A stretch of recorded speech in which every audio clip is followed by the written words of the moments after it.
विरारच्या अर्नाळा समुद्रामध्ये आज सकाळच्या सुमारामध्ये 4 मुलं पाण्यात बुडाल्याची घटना घडलेली आहे। त्यापैकी 2 जणांना रेस्क्यू करून बाहेर काढण्यात आलेलं आहे, तर 2 जणांचं शोध कार्य अद्यापही सुरू आहे। आपण जर बघितलं तर आपण आता अर्नाळा समुद्र किनाऱ्यावरती उभा आहोत। या ठिकाणी जर बघितलं तर वसई-विरार महापालिके अग्निशमन दलाचे जवान असतील, त्याचबरोबर अर्नाळा पोलीस तटरक्षक दल या ठिकाणी आलेले आहे आणि तपास कार्य सुरू आहे। त्या मुलाचे जे नातेवाईक आहेत ते देखील या समुद्र किनाऱ्यावरती आलेले आहेत।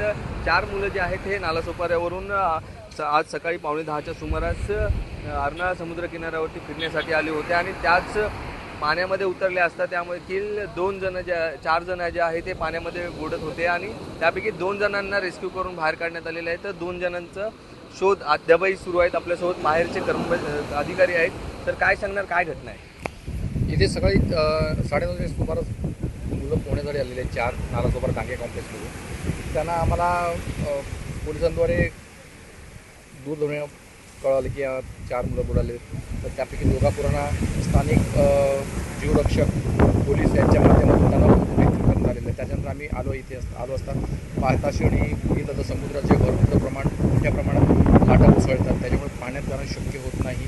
आता आपण एवढीच वाट बघू शकतो की आता पाण्याबाहेर समुद्र त्यांना निश्चितच काढणार। त्यासाठी आमच्याकडे 2 स्पॉट आहेत, एक मामाची वाडी म्हणून आहे उत्तरी साईडला आणि दक्षिण साईडला एक कळंब बीच म्हणून असं तिथे पचड भाग असल्याकारण तिथे बॉडी लागण्याची शक्यता आहे।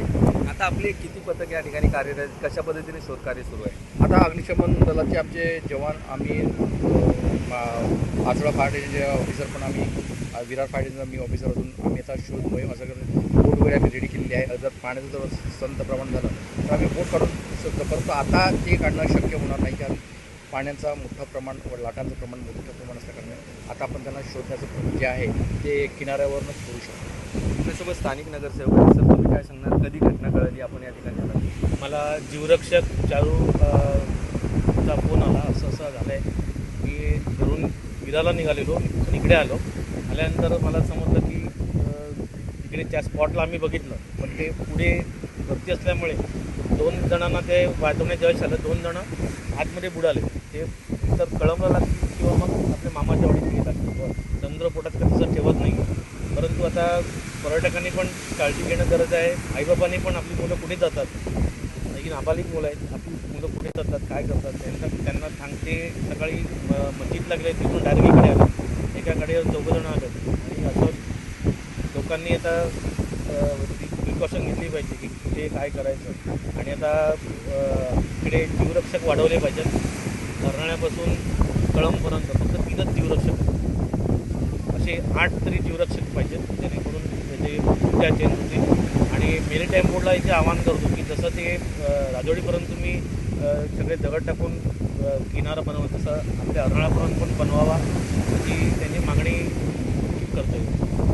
आपण जर बघितलं असेल तर या ठिकाणी प्रशासन पूर्ण आता घटनास्थळी दाखल झालेलं आहे। सर्व ज्या मुलाचे नातेवाईक आहेत ते या ठिकाणी आलेले आहेत, तर पोलिसांच्या माध्यमातून त्यांची चौकशी करण्यात येत आहे। परंतु अल्पवयीन मुलं समुद्र किनाऱ्यावर जर येत असतील किंवा कुठे बाहेर फिरण्यासाठी जात असतील तर आईवडिलांनी देखील सतर्कता बाळगणं गरजेचं आहे, कारण लहान मुलांना आपण बाहेर सोडत आहात, ते मुलं कुठे जात आहे त्याचं देखील खात्री करणं गरजेचं आहे। परंतु आता सध्या जे आहे या ठिकाणी 4 मुलं पाण्यामध्ये बुडाली होती, त्यापैकी 2 जणांना रेस्क्यू करून सुखरूप बाहेर काढण्यात आलेले, तर 2 जणांचं रेस्क्यू कार्य हे सुरू आहे। प्रशासकीय यंत्रणा पूर्णतः घटनास्थळी आलेली आहे, कुटुंब देखील या ठिकाणी आलेलं आहे। त्यामुळे पर्यटकांनी कुठेही समुद्राच्या किनाऱ्यावरती जर आपण फिरण्यासाठी येत असाल तर सावधगिरी बाळगूनच आपण या ठिकाणी यावं, असं आव्हान देखील प्रशासनाकडून करण्यात येत आहे। त्यामुळे आता या मुलांचा शोध कधी लागणार हे मात्र आता तपास यंत्रणेच्या तपास झाल्यानंतरच समोर येणार आहे। संदीप गायकवाड, APS मराठी, विरार।